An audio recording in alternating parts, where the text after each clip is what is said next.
संसार में जो कुछ भी होता है वो कर्मों के नियम से होता है या ईश्वर की इच्छा से होता है? नहीं, कर्म तीन प्रकार के हैं। एक संचित कर्म, एक प्रारब्ध और एक क्रियमाण। क्रियमाण आपको करने की छूट है। आप अच्छे से अच्छा कर सकते हो, बुरा से बुरा कर सकते हो। प्रारब्ध विवश होके भोगना पड़ेगा। सुख है या दुख है, जो प्रारब्ध में है वो तुम्हें विवश होके भोगना पड़ेगा। और संचित कर्म गोदाम, जो आपका अनेक जन्मों का कर्म समुदाय रखा हुआ है, जिसके कारण आपको बार बार जन्म बार बार मरण होना है, वो संचित कर्म। जिसके कारण इस शरीर को सुख और दुख भोगना है, वो प्रारब्ध कर्म। और क्रियमाण, इसमें छूट है।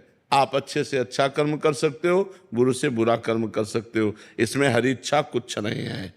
ये कर्मों का सिद्धांत है। अब भगवान की हम शरण में चले गए। भगवान ने हमारे संचित कर्म भस्म कर दिए, प्रारब्ध भोगने की सामर्थ्य दे दी, और नवीन कर्म हमारे भागवतिक हो रहे। अब हम मुक्त हो जाएंगे। अब हम भगवान की इच्छा से जुड़ गए। अब हमारी इच्छा भगवान की इच्छा में समर्पित हो गई। अब जोई प्यारो करे, सोई मोहि भावे। आनंद में जीवन उसका परमार्थ में हो जाएगा। लेकिन जब तक भगवान की शरण में नहीं, तब तक तीन कर्मों से बंधा हुआ जीव बार बार जन्म मरण, दुख सुख, लाभ हानि, जय विजय, इसी में परास्त होता रहता है। इसी में बार बार वो दुख भोगता रहता है। इसलिए मानव जीवन मिला है साधन धाम मोक्ष कर द्वारा, साधना करके मोक्ष प्राप्त करने के लिए। पलक जी। राधे राधे। राधे राधे महाराज जी। महाराज जी, क्या भगवत साक्षात्कार के बाद भगवान के सभी अवतारों का दर्शन हो सकता है? जैसे आकांक्षा करो, आकांक्षा करो तो हो सकता है। लेकिन एक बार भगवत दर्शन होने के बाद कोई आकांक्षा नहीं रह जाती। जिस रूप का दर्शन हुआ, मानो आप राम रूप के उपासक हैं, जब राम जी का दर्शन हुआ तो आप पूर्ण हो गए।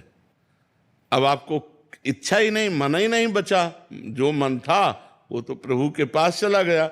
तो अब कौन आकांक्षा करे किसी और रूप के दर्शन की? वो कोई आकांक्षा नहीं करता। तो भगवान का साक्षात्कार होने पर कोई आकांक्षा नहीं रहती।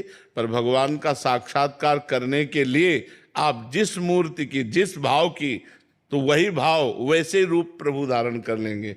जाकी रही भावना जैसी, प्रभु मूर्ति देखी तिन तैसी। जैसी भावना करोगे वैसा ही भगवान का साक्षात्कार होगा।